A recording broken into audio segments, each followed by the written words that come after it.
ನಮಸ್ಕಾರ ವೀಕ್ಷಕರೇ, ಕಾರ್ಯಕ್ರಮಕ್ಕೆ ಸುಸ್ವಾಗತ. ಇವತ್ತಿನ ಜೇಡ್ರಬಲಿ ಬಂದಿರೋರು ಮಂಗಳೂರಿನ ಉಳ್ಳಾಳದ ಶಾಸಕರಾಗಿರುವ ಮತ್ತು ಕರ್ನಾಟಕ ಸರ್ಕಾರದ ಮಂತ್ರಿಗಳು ಆಗಿರತಕ್ಕಂಥ ಶ್ರೀ UT ಖಾದರ್ ಅವರು. ನಮಸ್ಕಾರ. ನಮಸ್ಕಾರ.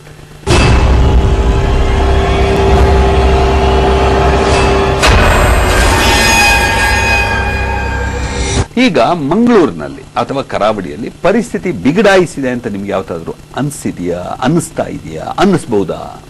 ಸುಧಾರಿಸದಿದ್ದಷ್ಟು ಏನು ಬಿಗಡಾಯಿಸಿಲ್ಲ. ಮತ್ತು ಸಮಸ್ಯೆ ಒಂದೇ ರೀತಿ ಇರುವುದಿಲ್ಲ. ಕೆಲವೊಮ್ಮೆ ಜಾಸ್ತಿ ಆಗ್ತದೆ, ನಿಭಾಯಿಸ್ತದೆ, ಕೆಳಗೆ ಬರ್ತದೆ, ಸರಿಯಾಗಿ 80% ಚೆನ್ನಾಗಿದೆ. ಕೆಲವೊಮ್ಮೆ ಕೆಲವು ಸಮಸ್ಯೆ ಆಗ್ತದೆ. ಆದರೆ ಸ್ವಲ್ಪ ಪ್ರಜ್ಞಾವಂತಿಕೆ ಕೊರತೆ ಎರಡೂ ಕಡೆಗಳಲ್ಲಿ ಇದೆ ಅಂತ ಜನ ಹೇಳ್ತಾರೆ. ಅಂತಂದ್ರೆ ಒಂದು ಕಡೆ ಹಿಂದೂ ಮೂಲಭೂತವಾದ ಅಂತ ಕೆಲವರು ಕರೆದ್ರೆ, ಇನ್ನೊಂದು ಕಡೆ ಮುಸ್ಲಿಂ ಮೂಲಭೂತವಾದ ಅಂತಕ್ಕಂಥದ್ದು ಅಂತ. ಇದನ್ನ ನಿಭಾಯಿಸ್ತಕ್ಕಂಥದ್ದು ಅಥವಾ ಇದನ್ನ ಒಂದು ರೀತಿಯಲ್ಲಿ ಸಮದೃಷ್ಟಿಯಿಂದ ನೋಡ್ತಕ್ಕಂಥದ್ದು ಬಹಳ ಮುಖ್ಯವಾಗ್ತದೆ. ಅದನ್ನ ಮಾಡ್ತಾ ಇಲ್ಲ ನಾಯಕರುಗಳು ಅಂತ. ಖಂಡಿತವಾಗಿ ಮಾಡ್ತಾ ಇದ್ದೇವೆ, ಎಲ್ಲರೂ ಕೂಡ ಮಾಡ್ತಾ ಇದ್ದಾರೆ. ಯಾರಿಗೂ ಕೂಡ ಅಶಾಂತಿ ಬೇಡ, ಯಾರಿಗೂ ಕೂಡ ಮತ್ತೆ ಸಮಾಜದಲ್ಲಿ ಬಿಕ್ಕಟ್ಟು ಬೇಡ. ಎಲ್ಲ ನಾಯಕರಿಗೆ, ಎಲ್ಲ ಜನಪ್ರತಿನಿಧಿಗಳಿಗೆ ಅವನವನ ಕ್ಷೇತ್ರದಲ್ಲಿ ಶಾಂತಿ ಇರಬೇಕು, ಎಲ್ಲರಿಂದ ಒಗ್ಗಟ್ಟಿರಬೇಕು, ಅದು ಅಭಿವೃದ್ಧಿ ಆಗಬೇಕು ಅಂತ ಹೇಳಿ ಎಲ್ಲರ ಇಚ್ಛೆ. ಸೊ ಯಾರು ಕೂಡ ಬಯಸುವುದಿಲ್ಲ. ಯಾಕೆ, ಎಲ್ಲಿ ಶಾಂತಿ ಇಲ್ವೋ ಅಲ್ಲಿ ಅಭಿವೃದ್ಧಿ ಆಗಲಿಕ್ಕೆ ಸಾಧ್ಯ ಇಲ್ಲ. ಆದ್ರೆ ಈಗ ನಿಮ್ಮಂಥವರಾಗಿರ್ಬೋದು ಅಥವಾ ಕೆಲವು BJP ನಾಯಕರುಗಳೇ ಆಗಿರ್ಬೋದು, ಅವರೆಲ್ಲ ಎಲ್ಲಾ ಸಮುದಾಯಗಳೊಂದಿಗೆ ಚೆನ್ನಾಗಿರ್ತಾರೆ. ಆದ್ರೆ ಇಲ್ಲಿ ಸಮಸ್ಯೆ ಇರೋದು ಜನರ ಮಧ್ಯೆ ಅನ್ನತಕ್ಕಂಥದ್ದು ಅಂತ, ಬಹಳಷ್ಟು ವಿಶ್ವಾಸದ ಕೊರತೆ ಅಂತ. ಈಗ UT ಖಾದರ್ ಅವರು ಹೇಗೆ ಅಂತ ಹೇಳಿದ್ರೆ ಜನ ಎಲ್ಲ ಒಳ್ಳೇದು ಮಾತಾಡ್ಬೋದು. ಆದ್ರೆ UT ಖಾದರ್ ಅವರ ಹಿಂಬಾಲಕರು ಹೇಗೆ ಅಂತ ಕೇಳಿದ್ರೆ, ಬೆಂಬಲಿಗರು ಹೇಗೆ ಅಂತ ಹೇಳಿದ್ರೆ ಅದೇ ಮಾತನ್ನ ಹೇಳಲಿಕ್ಕಿಲ್ಲ. ಯಾಕೆಂದ್ರೆ ಕೆಲವೊಮ್ಮೆ ರಾಜಕೀಯಕ್ಕಾಗಿ ರಾಜಕಾರಣಿಗಳು ಕೂಡ ಇಂಥ ಒಂದು ವಾತಾವರಣವನ್ನ ಬಳಸ್ಕೊಳ್ತಿರ್ತಕ್ಕಂಥ ಆಗ್ತಾ ಇದೆಯಾ ಅಲ್ಲಿ ಅಲ್ಲ. ನೀವು ತಾವು ಹೇಳಿದ ಹಾಗೆ ಅಂತ ರೀತಿ ಇಲ್ಲದಿದ್ರು ಕೂಡ ಜನರು ಕೆಲವು ಆ ರೀತಿಯ ಒಂದು ಸಂಶಯದಲ್ಲಿ ಇರ್ತಾರೆ. ಏನಾದ್ರು ಬೆಂಬಲ ಮಾಡ್ತಾರ, ಸಪೋರ್ಟ್ ಮಾಡ್ತಾರ, ತಪ್ಪು ಖಂಡಿತವಾಗಿಯೂ ಇಲ್ಲ. ಇವತ್ತು ಯಾರು ಕೂಡ ಈ ರೀತಿ, ಯಾಕಂತ ಹೇಳಿದ್ರೆ ಯಾರು ಇವತ್ತು ಸಮಾಜದಲ್ಲಿ ಜೊತೆಯಾಗಿ ಸೇರಿಸಲಿಕ್ಕೆ ಅವಕಾಶ ಮಾಡಿಕೊಡೋದಿಲ್ವೋ, ಯಾರು ಸೋದರತೆಯಿಂದ ಬಾಳುವಂಥ ವಾತಾವರಣ ನಿರ್ಮಾಣ ಮಾಡೋದಿಲ್ವೋ, ಮತ್ತು ಯಾರು ಎಲ್ಲರೂ ಜೊತೆಯಲ್ಲಿ ಸೇರಿ ಜೀವಿಸಬಾರ್ದೆಂಬ ಇಚ್ಛಿಸ್ತಾರೋ ಅವ್ರು ಯಾರು ಕೂಡ ಸಮಾಜದ ಹಿತಾಸಕ್ತಿಗಿದ್ದವರಲ್ಲ. ಸಮಾಜ ಘಾತಕ ಮತ್ತು ಸಮಾಜದ ಶಕ್ತಿಗಳು. ಸಮಾಜದಲ್ಲಿ ಎಲ್ಲ ಕಡೆ 5% ಈ ತೊಂದರೆ ಕೊಡುವವರು, ಸಮಾಜ ಅಶಾಂತಿ ಸೃಷ್ಟಿಸುವವರು, ಸಮಾಜ ಅವಿಶ್ವಾಸ ಸೃಷ್ಟಿಸುವಂಥ 5% ಸಮಸ್ಯೆ ಇದ್ದೇ ಇದ್ದಾರೆ.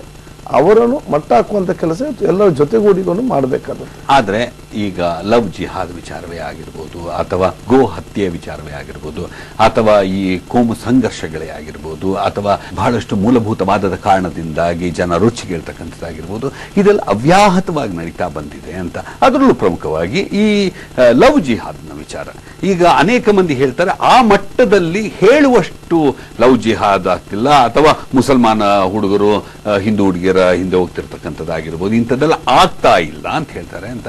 ಒಂದು ರೀತಿಯಲ್ಲಿ ಇವರು ಹೇಳ್ತಿರ್ತಕ್ಕಂಥ ಏನು ಅಂತ ಹೇಳಿದ್ರೆ, ಇದೇ ಕಾರ್ಯಕ್ರಮದಲ್ಲಿ ಕೆಲವು BJP ನಾಯಕರನ್ನು ಕೇಳಿದಾಗ ಅವ್ರು ಹೇಳಿದ್ರು, ಅವ್ರು ಪ್ರೀತಿಸಿ ನಿಜವಾಗ್ಲೂ ಆ ಪ್ರೇಮದ ಕಾರಣದಿಂದ ಹೋದ್ರೆ ನಮ್ಗೇನೂ ಅಭ್ಯಂತರ ಇಲ್ಲ. ಆದ್ರೆ ಈಗ ನೋಡಿ, ಇಷ್ಟು ವರ್ಷಗಳ ಕಾಲ ನಾವು ಹೇಳ್ತಾ ಇದ್ವಿ, ಆದ್ರೆ ಈಗ ಕೇಳದಲ್ಲೂ ಹೇಳ್ತಾ ಇದ್ರಲ್ಲ, ಆದ್ರಿಂದ ಅದ್ರಲ್ಲಿ ಏನೋ ಒಂದು ಸತ್ಯ ಇರಬಹುದು ಅಂತ. ನಿಮ್ಗೆಲ್ಲಾದ್ರೂ ಅನ್ಸಿದ್ಯಾ ಲವ್ ಜಿಹಾದ್ ಅನ್ನತಕ್ಕಂಥದ್ದು ಇದೆ ಅಂತ? ಖಂಡಿತವಾಗಿ ನನಗೆ ಅನಿಸುತ್ತಿಲ್ಲ ಆ ರೀತಿ ಇದೆ ಅಂತ ಹೇಳಿ. ಯಾಕಂತ ಹೇಳಿದ್ರೆ ಪರಸ್ಪರ ಎರಡು ಕಡೆ ಕೂಡ ಪ್ರೀತಿಯಿಂದ ಇವತ್ತು ಪರಸ್ಪರ ಧರ್ಮದವರು ವಿವಾಹವಾದದ್ದು ಇವತ್ತು ಇದೆ. ಒಂದೇ ಕಡೆಯಿಂದಲ್ಲ, ಎರಡು ಕಡೆಯಿಂದ ಕೂಡ ಆಗಿದ್ದಾರೆ.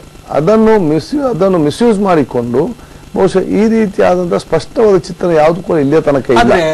RSS ನವರ ಹತ್ರ ಮಾತ್ರ ಅಷ್ಟೊಂದು ಸ್ಪಷ್ಟವಾಗಿರ್ತಕ್ಕಂಥ ಚಿತ್ರಣ ಇದೆ ಅಂತ ಯಾತಕ್ಕಾಗಿ ಜನ ಭಾವಿಸ್ತಿರೋದು?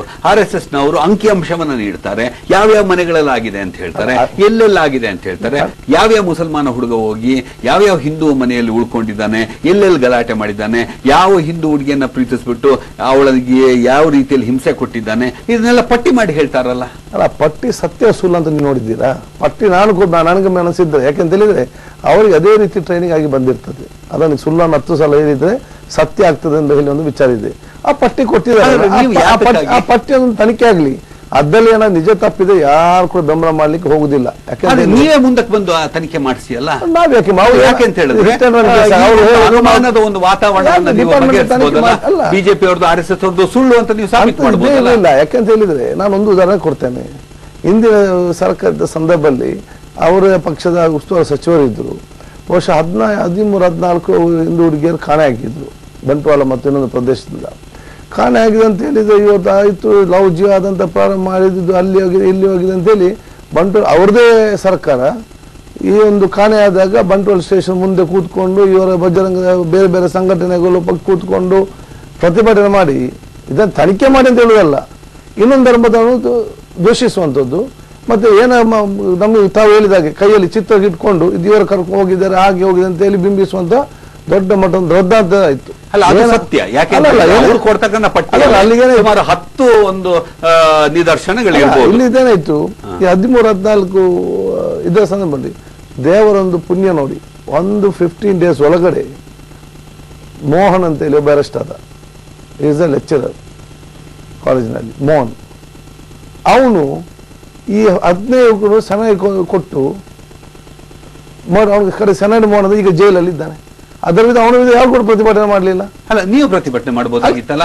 ನಮ್ಮ ಸಮುದಾಯದ ವಿರುದ್ಧ ಈ ರೀತಿಯ ಒಂದು ಷಡ್ಯಂತ್ರವನ್ನು ಮಾಡ್ತಾ ಇದ್ದೀರಾ, ಅಪಮಾನವನ್ನ ಮಾಡ್ತಾ ಇದ್ದೀರಾ, ಅದಕ್ಕಾಗಿ ಮಾನ ನಷ್ಟವನ್ನ ಮಾಡ್ತಾ ಇದ್ದೀರಾ ಅಂತ ಖಂಡಿತವಾಗಿಯೂ ಅವಾಗ ಸ್ಪಷ್ಟವಾಗಿ ಹೇಳಿದೆ.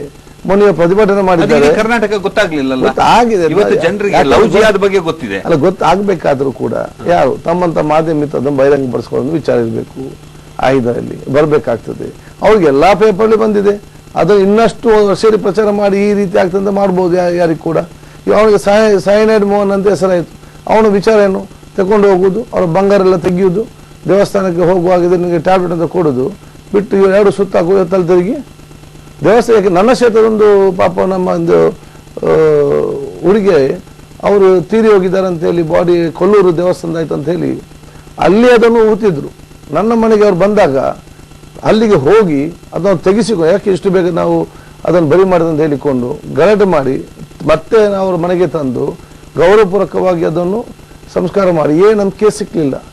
ಇವನು ಸಿಕ್ಕಿದಾಗ ಈ ಕೇಸ್ ಕೂಡ ಬಂತು. ಏನು, ಇವನು ಅಲ್ಲಿಗೆ ಕರ್ಕೊಂಡೋಗಿ ಅಲ್ಲಿ ಅವ್ರದ್ದು ಬಂಗಾರ ದುಡ್ಡದನ್ನೆಲ್ಲ ತಕೊಂಡು ಇದನ್ನಿಗೆ ಟ್ಯಾಬ್ಲೆಟ್ ಅಂತ ಕೊಟ್ಟು ಸ್ಯಾಂಡನ್ನು ಅವ್ರಿಗೆ ಗೊತ್ತಿಲ್ಲ. ಅವ್ರು ತಕೊಂಡು 2 ಸುತ್ತು ಬರುವಾಗ ಅಲ್ಲೇ ಬೀಳ್ತಾರೆ. ಇದರಲ್ಲಿ ಈ ಬೇರೆ ಬೇರೆ ಕಡೆ ಪ್ರದೇಶ ಅವ್ರನ್ನ ತಕೊಂಡು ಅಲ್ಲಿ ಬಹಳಷ್ಟು ಜನ ಬೇರೆ ಬೇರೆ ಕಡೆ ಬರುವ ಕಾರಣ ಜಾಸ್ತಿ ನೋಡದೆ ಅಲ್ಲಿ ಅದನ್ನು ಬರಿ ಮಾಡಲಿಕ್ಕೆ ಪ್ರಯತ್ನ ಬರ್ತದೆ. ಇದು 13-14 ಕೇಸಲ್ಲಿ ಇದು ಒಂದು ಕೇಸ್ ಇತ್ತು. ನಮ್ಮ ಕಂಕಾಳಿ ಕುತ್ಕರಿ ಗುಡ್ಡೆ ಒಂದು ಸೋದರಿ ಅದು. ಯಾಕೆ ಅಂತ ಹೇಳಿದ್ರೆ ಎಲ್ಲ ಆಂಗಲ್ ನಾವು ಯಾವುದೇ ಒಂದು ವಿಚಾರ ಕೂಡ ಎಲ್ಲ ಆಂಗಲ್ ಅದೆಲ್ಲ ಸತ್ಯ. ಆದ್ರೂ ಕೂಡ ಎಲ್ಲೂ ನಿಮಗೆ ಅನ್ಸಿಲ್ವಾ ನಿಮ್ಮ ಸಮುದಾಯದ ಹುಡುಗರ ಹೆಸರು ಈ ರೀತಿ ಹಾಳಾಗ್ತಿರ್ತಕ್ಕಂಥ ಸಂದರ್ಭದಲ್ಲಿ ನೀವೇನಾದ್ರು ಅಂತ ನೀವು ಅಂತ ಹೇಳಿದ್ರೆ ನಿಮ್ಮಂತ ನಾಯಕರುಗಳು, ಸಮುದಾಯದ ನಾಯಕರುಗಳು ಅಂತ ರಾಜಕೀಯ ನಾಯಕರುಗಳು ಮಾತ್ರ ಅಲ್ಲ, ಏನಾದಿದ್ರ ಬಗ್ಗೆ ಮಾಡಬೇಕು. ಇಲ್ಲದಿದ್ರೆ ಪ್ರತಿಯೊಬ್ಬ ಮುಸಲ್ಮಾನ ಹುಡುಗನನ್ನ ಸಂಶಯಾಸ್ಪದವಾಗಿ ನೋಡ್ತಕ್ಕಂಥಾಗ್ತದೆ. ಅವ್ರಿಗೆ ಕೆಲಸ ಸಿಗೋದಿಲ್ಲ, ಅವ್ರನ್ನ ಹತ್ರ ಬಿಟ್ಟುಕೊಳ್ಳೋದಿಲ್ಲ, ಅವರು ಒಂದ್ ರೀತಿ ಸಮಾಜ ಘಾತಕರು ಅನ್ನೋ ರೀತಿಯಲ್ಲಿ ಅವ್ರು ಕಂಡು ಬರ್ತಾರೆ. ಈಗ ನೀವು ಹೇಳ್ತಕ್ಕಂಥ ರೀತಿಯಲ್ಲಿ ಒಂದು ಎಷ್ಟೊಂದು ಪಟ್ಟಿಯನ್ನ ಮಾಡಬಹುದು ನೀವು. ಅವ್ರು ಹೇಳ್ತಕ್ಕಂಥ ಪಟ್ಟಿಯಲ್ಲಿ 100 ಜನ ಏನಿಲ್ಲ, ಒಂದು 10-15 ನಿದರ್ಶನಗಳು ಕೊಡ್ತಾರೆ. 10-15 ನಿದರ್ಶನಗಳನ್ನು ಇಟ್ಟುಕೊಂಡು ಇಡೀ ಒಂದು ಸಮುದಾಯದ ಲಕ್ಷಾಂತರ ಹುಡುಗರನ್ನ ಕೆಟ್ಟ ರೀತಿಯಲ್ಲಿ ಕಾಣತಕ್ಕಂಥದ್ದಾಗ್ತಾ ಇದ್ರೆ ಅದ್ರ ಬಗ್ಗೆ ಏನ್ ಮಾಡ್ತೀರಾ? ಖಂಡಿತವಾಗಿ ಇದರ ಬಗ್ಗೆ ಈಗ ನಮ್ಮ ಧಾರ್ಮಿಕ ಮುಖಂಡರು ಇವಾಗ ಯಾಕಂತ ಹೇಳಿದ್ರೆ ನಾನು ನಮ್ಮ ಧಾರ್ಮಿಕ ವಿಷಯಗಳು ತುಂಬ ಮೆಚ್ಚಬೇಕು. ಯಾಕಂತ ಹೇಳಿದ್ರೆ ಎಲ್ಲ ಮಸೀದಿಗಳಲ್ಲಿ ಪ್ರತಿ ಶುಕ್ರವಾರ ಮತ್ತು ಬೇರೆ ಸಮಯದಲ್ಲಿ ಯಾರು ಕೂಡ ಸಮಾಜಘಾತಕ ಶಕ್ತಿ ಆಗಬಾರ್ದು, ಯಾರು ಕೂಡ ಬೇಡದ ಕೆಲಸ ಮಾಡಬಾರ್ದು, ಯಾರು ಕೂಡ ಕೋಮು ಸಂಘಟನೆಗೆ ಸೇರಬಾರ್ದು. ಇವತ್ತು ದಕ್ಷಿಣ ಕನ್ನಡ ಮತ್ತು ಈ ಪ್ರದೇಶದಲ್ಲಿ ಕೋಮು ಸಂಘಟನೆ ಯುದ್ಧದಲ್ಲಿ ಅದು ಬಹಳಷ್ಟು 1% ಮಾತ್ರ ಏನಾದ್ರು ಯುವಕರು ಇದ್ದಿದ್ರೆ ಅಲ್ಲಿ ನಮ್ಮ ರಾಜ್ಯಕ್ಕೆ ನಮ್ಮ ಪ್ರತಿನಿಧಿಗಳು ಪೊಲೀಸರಿಗಿಂತ ಜಾಸ್ತಿಯಾಗಿ ನಮ್ಮ ಧಾರ್ಮಿಕ ಮುಖಂಡರು ಅಲ್ಲಿ ಯುವಕರನ್ನು ಹದ್ದು ಬಸ್ಸನ್ನು ಇಟ್ಟುಕೊಂಡು ಈ ರೀತಿಯ ಸಂಘಟನೆಗೆ ನೀವು ಹೋಗಬಾರ್ದಂತೇಳಿ ಬಹಿರಂಗವಾಗಿ ಕರೆ ಕೊಟ್ಟು ನಮ್ಮ 2-3 ನಮ್ಮ ಧಾರ್ಮಿಕ ಸಂಸ್ಥೆಗಳಿದೆ ಮುಖ್ಯವಾಗಿ ಅವ್ರು 3 ಜನರು ಕೂಡ ಅವರವ್ರ ಮಧ್ಯೆ ವ್ಯತ್ಯಾಸ ಇರಬಹುದು. ಮತ್ತು ಅವ್ರು ಬಹಿರಂಗ ಸಭೆಯಲ್ಲಿ ಹೇಳಿದ್ದಾರೆ ಯಾವುದೇ ಕೋಮು ಸಂಘಟನೆಗೆ ಯಾವುದೇ ಯುವಕ ಕೂಡ ಸೇರಬಾರ್ದು, ಇದು ನಮ್ಮ ಸಮುದಾಯಕ್ಕೆ ಮತ್ತು ಸಮಾಜಕ್ಕೆ ಮಾರಕವಾಗುವಂತ ವಿಚಾರ ಇರುತ್ತದೆ ಅಂತ ಸ್ಪಷ್ಟವಾಗಿ ಕೊಟ್ಟಾಗ ಬಹುತೇಕ ಯಾವ ಯುವಕರು ಅದಕ್ಕೆ ಸೇರ್ಲಿಲ್ಲ ಇವತ್ತು. ಆದ್ರೆ ಅದೇ ರೀತಿಯಲ್ಲಿ ಹಿಂದೂ ಸಮುದಾಯದಲ್ಲಿ ಆಗ್ತಾ ಇಲ್ಲ ಅಂತ ನೀವು ಹೇಳ್ತಿರ್ತೀರಿ. ನಾನು ಹೇಳುದಿಲ್ಲ, ಮತ್ತೆ ನಾನು ಏನ್ ನೋಡ್ತೇನೆ ಅಂತ ಹೇಳಿದ್ರೆ ಹಿಂದೂ ಸಮುದಾಯದಲ್ಲೂ ಈ ರೀತಿ ಜನರ ಹಿತಚಿಂತಕರಾಗಿ ಒಳ್ಳೇದು ಹೇಳ್ಕೊಳ್ತಿರ್ತಕ್ಕಂಥವ್ರು ಇದ್ದಾರೆ ಅಂತ ಹೇಳ್ತೀರಾ? ಖಂಡಿತವಾಗಿ ಇದ್ದಾರೆ, ಇಲ್ಲ ಅಂತ ಹೇಳುದಿಲ್ಲ. ನಾನು ಅದಕ್ಕೆ ಕೆಲವೊಂದದ್ದು ಧಾರ್ಮಿಕ ಮುಖಂಡರು ಯುವಕರು ಹದ್ದು ಬಸ್ಸಿನ ಸಮ ಆಗ್ತದೆ. ಅವರು ಮಾಡಿದಂತ ಸಭೆಗೆ ಹೋಗಿ ಕೂತ್ಕೊಂಡ್ರೆ ಧಾರ್ಮಿಕ ಮುಖಂಡರು ಕೋಮುವಾದಿಗಳು ಶಕ್ತಿ ಮಾಡುವಂತ ಒಂದು ಕಾಯಿ ಹೋಗಿ ಕೂತ್ಕೊಂಡ್ರೆ ಆ ಯುವಕರಿಗೆ ಮತ್ತೆ ಪ್ರೇರಣೆ ಬರುವಂತ ವಿಚಾರ ಇವತ್ತು ಆಗ್ತದೆ. ಹಾಗಾಗಿ ಎಲ್ಲಾ ಧರ್ಮದ ಧಾರ್ಮಿಕ ಮುಖಂಡರು ಮುಂದೆ ನಿಂತು ಧೈರ್ಯವಾಗಿ ಒಂದು ಉತ್ತಮವಾದ ಸಂದೇಶವನ್ನು ಕೊಟ್ಟು. ಆದ್ರೆ ನಿಮ್ಗೆ ಏನ್ ಅನ್ನಿಸ್ತಾ ಇದೆ ಹೇಳಿದ್ರೆ ಈ ರೀತಿ ಒಳಗೊಳಗೆ ಈ ಸಂಘರ್ಷ ಇದೆ ಅಂತ ಅನ್ನಿಸ್ತಾ ಇದೆಯಾ? ಅನುಮಾನ ಈಗ ನಾನೇ ಕಣ್ಣಾರೆ ನೋಡಿದ್ದೀನಿ. ಅದು ಬರೀ ಒಂದು ಹಿಂದೂ ಮುಸಲ್ಮಾನರ ಮಧ್ಯೆ ಇರತಕ್ಕಂಥದ್ದಲ್ಲ. ಈಗ ನಿಮ್ಮ ಕೆಲವು ಮಾಲ್ಗಳಲ್ಲಿ ರಂಜಾನ್ ಸಮಯದಲ್ಲಿ ಹೋದ್ರೆ ಯಾವುದೋ ಮುಸ್ಲಿಂ ಹುಡುಗಿಯನ್ನ ಜ್ಯೂಸ್ ಕುಡಿತಾ ಇದ್ರೆ ಮುಸಲ್ಮಾನ ಹುಡುಗರೇ ಹೋಗಿ ಗಲಾಟೆ ಮಾಡ್ತಕ್ಕಂಥದ್ದಾಗಿರ್ಬೋದು, ಮುಸಲ್ಮಾನ ಹುಡುಗಿಯ ಒಂದು ನಡತೆಯ ಬಗ್ಗೆ ಪ್ರಶ್ನೆ ಮಾಡ್ತಕ್ಕಂಥದ್ದಾಗಿರ್ಬೋದು. ಇದು ಈಗ ಒಂದು ಹವ್ಯಾಸದ ರೀತಿ ಆಗೋಗ್ಬಿಟ್ಟಿದೆಯಲ್ಲ ಅಂತ. ಇದನ್ನ ಹೇಗ್ ತಡೀತೀರಾ? ನನಗೆ ಒಂದ್ಸಲ ಭಯ ಆಗೋಯ್ತು. ಏನು ದೊಡ್ಡ ಗಲಾಟೆ ನಡೀತಿ, ಏನಾಯ್ತು ಅಂತ ಹೇಳಿದ್ರೆ ರಂಜಾನ್ ಸಮಯದಲ್ಲಿ ಇವಳು ಹೆಂಗ್ ಕುಡಿತಾಳೆ ಜ್ಯೂಸ್ ಅಂತ ಕೇಳ್ಕೊಂಡೆ. ಇಡೀ ಪ್ರಪಂಚದಲ್ಲಿ ಗೊತ್ತಿರ್ತಕ್ಕಂಥ ಅದು ನಿಮಗೆ ಬಿಟ್ಟಿರ್ತಕ್ಕಂಥದ್ದು, ನಿಮಗೂ ಮತ್ತು ದೇವರಿಗೆ ಬಿಟ್ಟಿರ್ತಕ್ಕಂಥದ್ದು. ಇದು ಇವ್ರಿಗೂ ಮತ್ತೆ ಪುಂಡಪೋಖರಿಗಳಿಗೆ ಏನ್ ಯಾರು ಸರಿಯಾಗಿ ಧರ್ಮದ ಬಗ್ಗೆ ಗೊತ್ತಿಲ್ಲ, ಮತ್ತೆ ಯಾರೂ ಸರಿಯಾಗಿ ಅದನ್ನ ಅರ್ಥ ಮಾಡ್ಲಿಕ್ಕೆ ಹೋಗ್ಲಿಲ್ಲ. ಮತ್ತು ಮಾನವೀಯತೆ ದೃಷ್ಟಿ ಎಲ್ಲಕ್ಕಿಂತಲೂ ಮಾನವೀಯತೆ ಮುಖ್ಯ. ಎಲ್ಲಾ ಧರ್ಮದ ಮಾನವೀಯತೆ ಇಲ್ಲದೆ ಧರ್ಮ ಇಲ್ಲ ಅಂತ ಕೆಲವು ಕಿಡಿಗೇಡಿಗಳು ಈ ರೀತಿ ಕೆಲಸ ಮಾಡ್ತಾರೆ.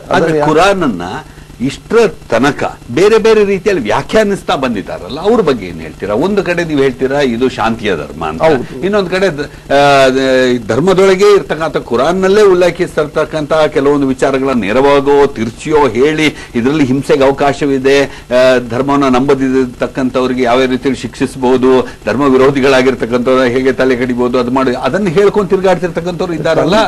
ಇಲ್ಲ ಅಂತವ್ರು ಇದ್ದಿದ್ರೆ ಅವ್ರು ಕಠಿಣ ಕ್ರಮ ತಗೊಳ್ಬೇಕು. ಅದಕ್ಕೆ ನಮ್ಮ ಧಾರ್ಮಿಕ ಮುಖಂಡರು ಮತ್ತು ನಮ್ಮಲ್ಲಿ ಉಲೇಮಾಗಲಿ ಯಾವುದು ವಿದ್ವಾಂಸರಿದ್ದಾರ, ನೀವು ನಮ್ಮ ಆ ಪ್ರದೇಶದಲ್ಲಿ ಯಾರು ಕೂಡ ಇದಕ್ಕೆ ಬೆಂಬಲ ಕೊಡೋದಿಲ್ಲ.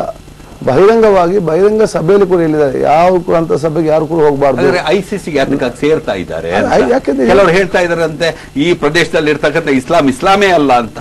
ಅದು ಅವ್ರು ಹೇಳ್ತಾರೆ. ಅದು ನೋಡಿ, ಅದನ್ನು ಯಾರು ಒಬ್ರು ಹೇಳಿದ ತಕ್ಷಣ ಆಗ್ಲಿಕ್ಕೆ ಹೋಗುದಿಲ್ಲ. ಅದೇ ಆದ ಪವಿತ್ರ ಗ್ರಂಥ ಇದೆ, ಅದೇ ಆದ ನಡವಳಿಕೆ ಇದೆ, ಯಾವ ರೀತಿ ಹೋಗ್ಬೇಕಂದ್ರೆ ಸ್ಪಷ್ಟವಾದ ನಮ್ಮ ವಿಶ್ವಪ್ರವಾದಿ ಮೊಹಮ್ಮದ್ ಸಲ್ಲಲ್ಲಾಹು ಅಲೈಹಿ ವಸಲ್ಲಂ ಅವರ ವಿಶೇಷವಾದ ಒಂದು ತತ್ವ, ಆ ಸಂದೇಶಗಳಿದೆ. ಇದನ್ನೆಲ್ಲ ನಾವು ಇವತ್ತು ಪಾಲಿಸಿಕೊಂಡು ಇವತ್ತು ಹೋಗುವುದು. ಅದರಲ್ಲಿ ಏನು ಆ ಕಡೆ ಇಲ್ಲ. ಎಲ್ಲಿಯೂ ಕೂಡ ಕೋಮುಗಳ ಬಗ್ಗೆ ಮತ್ತು ಒಬ್ಬರನ್ನು ದ್ವೇಷಿಸಲಿಕ್ಕೆ ಮತ್ತು ಒಬ್ಬರನ್ನು ನೋಯಿಸಲಿಕ್ಕೆ ಎಲ್ಲಿಯೂ ಕೂಡ ಅವಕಾಶ ಇಲ್ಲ. ಸ್ಪಷ್ಟವಾಗಿದೆ ನಮ್ಮದರಲ್ಲಿ. ಫಸ್ಟ್ ನಮ್ಮೆಲ್ಲ ಉದ್ದೇಶ ಏನು, ಎಲ್ಲ ಧರ್ಮ ಉದ್ದೇಶ ಏನು? ಅತ್ಯಂತ ಸದ್ಬುದ್ಧಿಯನ್ನು ಜೀವನ ಮಾಡಿ ದೇವರ ಪ್ರೀತಿಗೆ ಪಾತ್ರರಾಗಿ ಸ್ವರ್ಗಕ್ಕೆ ಸೇರ್ಬೇಕಂದ್ರೆ ಪ್ರತಿಯೊಬ್ಬರ ಅಂತಿಮ ಗುರಿ ಧರ್ಮದು. ಸೊ ಯಾರು ಫಸ್ಟ್ ಸ್ವರ್ಗಕ್ಕೆ ಸೇರ್ತಾರೆ ಅಂತ ಹೇಳಿದ್ರೆ, ಯಾರು ತನ್ನ ನಾಲಿಗೆಯಿಂದ ಇನ್ನೊಬ್ಬನಿಗೆ ನೋವು ಮಾಡುದಿಲ್ಲ, ಯಾರು ತನ್ನ ಕೈಯಿಂದ ಇನ್ನೊಬ್ಬನಿಗೆ ನೋವು ಮಾಡುದಿಲ್ಲ, ಅವನು ಮಾತ್ರ ಫಸ್ಟ್ ಅಲ್ಲಿ ಮುಟ್ಲಿಕ್ಕೆ ಸಾಧ್ಯ. ಯಾರು ಅದಕ್ಕೆ ಅದು ನಾವೆಲ್ಲ ಮಾಡಿ ಕೂಡ ನಾವು ಇದ್ದವನಿಗೆ ನೋವು ಮಾಡಿಕೊಂಡು ಹೋದ್ರೆ ಯಾರು ಕೂಡ ಆ ಸ್ಥಳಕ್ಕೆ ಹೋಗಿ ಮುಟ್ಲಿಕ್ಕೆ ಇವತ್ತು ಸಾಧ್ಯ ಇಲ್ಲ. ಈಗ ಒಂದು ಸಣ್ಣ ವಿರಾಮ.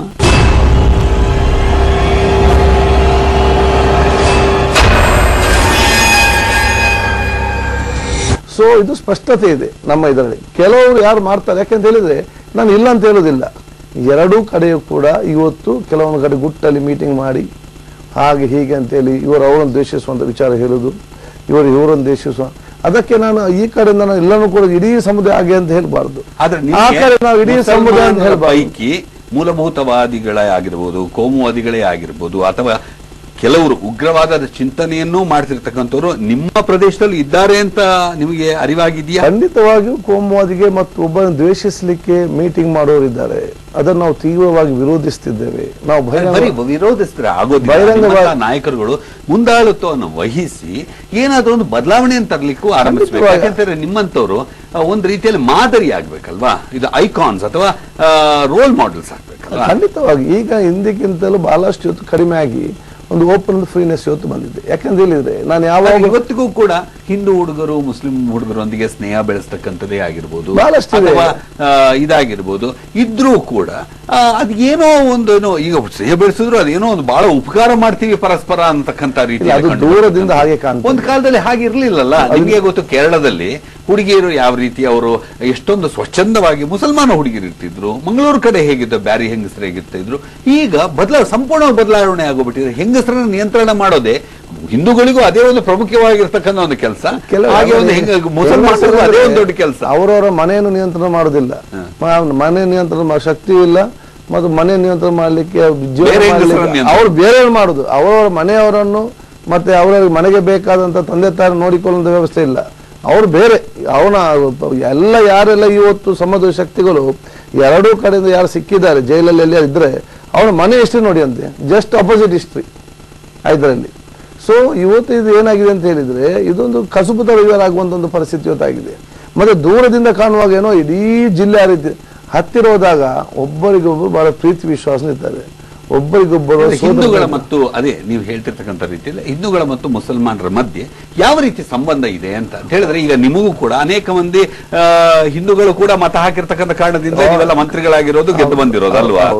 ಎಲ್ಲಾ ಧರ್ಮದವರು ಈಗ ಬಹಳಷ್ಟು ಮಂದಿ ನಿಮ್ ಬಗ್ಗೆ ಒಳ್ಳೇದು ಹೇಳ್ತಾರೆ. ಆಶ್ಚರ್ಯ ಆಯ್ತು, ಕಳೆದ ಬಾರಿ ಎಲ್ಲ ಯೋಗದ ಬಗ್ಗೆ ಎಲ್ಲ ವಿರೋಧವನ್ನು ವ್ಯಕ್ತಪಡಿಸಿದಾಗ ನೀವೆಲ್ಲ ಯೋಗದ ಪರವಾಗಿ ಮಾತನಾಡ್ತಕ್ಕಂಥದ್ದು. ಒಂದೇ ಧರ್ಮದ ಮತ್ತೊಂದು ಯಾರಿಗೆ ಕೂಡ ಗೆಲ್ಲಿಕ್ಕೆ ಸಾಧ್ಯ ಇಲ್ಲ, ಯಾರಿಗೆ ಕೂಡ ಗೆಲ್ಲಿಕ್ಕೆ ಸಾಧ್ಯ ಇಲ್ಲ. ಇದರಲ್ಲಿ ಎಲ್ಲವರ ಸ್ವಲ್ಪ ದೇವರು ಎಲ್ಲ ಸ್ವಲ್ಪ ಸ್ವಲ್ಪ ಆದ್ರೂ ಕೂಡ ಬೇಕಾಗುವಂತ ಹಿಂದೂಗಳಿಗೆ ಹಾಗಲ್ಲ ಕಾದರ್, ಯಾಕೆ ಅಂತ ಹೇಳಿದ್ರೆ ಹಿಂದೂಗಳಿಗೆ ಅನೇಕ ಮಂದಿಗೆ ಕೆಲವೊಮ್ಮೆ ಮಾನವ ಮೌಲ್ಯಗಳು ಧರ್ಮಕ್ಕಿಂತಲೂ ಮಿಗಿಲಾಗಿರ್ತದೆ. ಆದ್ರೆ ಮುಸಲ್ಮಾನರಿಗೆ ಧರ್ಮ ಮುಖ್ಯವಾಗ್ಬಿಟ್ಟಿರುತ್ತೆ ಅನ್ನೋದೇ ಅನೇಕ ಹಿಂದೂಗಳ ಆಕ್ಷೇಪ. ಈತನಿಗೆ ಅವನಿಗೆ ನನ್ನ ಸ್ನೇಹಕ್ಕಿಂತಲೂ ಆತನ ಇಸ್ಲಾಂ ಮುಖ್ಯ, ನನ್ನ ಸಂಬಂಧಕ್ಕಿಂತಲೂ ಇಸ್ಲಾಂ ಮುಖ್ಯ, ನನ್ನ ಪ್ರೀತಿಗಿಂತಲೂ ಇಸ್ಲಾಂ ಮುಖ್ಯ. ಆದ್ರಿಂದ ಅವನಿಗೆ ನಾನು ಮುಖ್ಯವೇ ಅಲ್ಲ, ಅವನಿಗೆ ಇಸ್ಲಾಂ ಎಷ್ಟು ಮುಖ್ಯ ಅಂದ್ರೆ ಇಸ್ಲಾಂ ಇಟ್ಕೊಳ್ಳಿ ಅಂತಂತಾರೆ. ಇಸ್ಲಾಂ ಧರ್ಮ ಅಂದ್ರೆ ಮೌಲ್ಯ ಆಧಾರಿತವಾಗಿ ಇದೆ.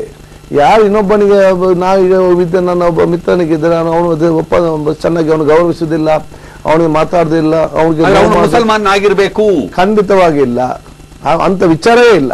ಅದು ತಪ್ಪು ಗ್ರಹಿಕೆ. ಸೊ ಈ ಇಸ್ಲಾಂ ಧರ್ಮವೇ ಮೌಲ್ಯಾಧಾರಿತವಾದ ಒಂದು ಧರ್ಮ, ಮಾನವೀಯತೆಯ ಒಂದು ಧರ್ಮ.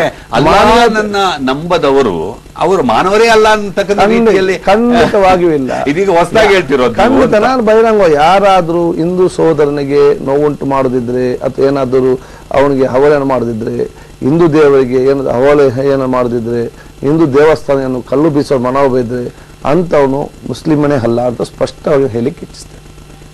ಅದಕ್ಕೇನಾದ್ರೂ ಅವನಿಗೆ ದೇವರು ಕೂಡ ಇವತ್ತು ಅವನಿಗೆ ಅವಕಾಶ ಕೊಡೋದಿಲ್ಲ, ಖಂಡಿತವಾಗಿಲ್ಲ. ನಾನು ಬಹಿರಂಗವಾಗಿ ನಾನು ಹೇಳ್ತೇನೆ, ಅದೆಲ್ಲ ನಮ್ಮ ಉಲೇಮಗಳು ಕೂಡ ಅದನ್ನು ಬಹಿರಂಗವಾಗಿ. ನೀವು ದೇವರೇ ಅವಕಾಶ ಕೊಡೋದಿಲ್ಲ ಅಂತ ಅವನಿಗೆ ಅಂತ ಕೊಡೋದಿಲ್ಲ, ಅವನು ಒಪ್ಪುದಿಲ್ಲ, ಅವನಿಗೆ ಮಾಡ್ಬಿಡ್ತಾನೆ ಅಂತ ಆಟೋಮೆಟಿಕ್ ಮಾಡಿ ಅವನು ಎಲ್ಲಿ ಕೂಡ ಸಾಧ್ಯ ಇಲ್ಲ. ಅದನ್ನು ಯಾರು ಅವನು ಒಪ್ಪುದೂ ಇಲ್ಲ, ನಮ್ಮಲ್ಲಿ ಕೂಡ ಅದನ್ನು ಒಪ್ಪಲಿಕ್ಕೆ ಕೂಡ ಹೋಗುದಿಲ್ಲ.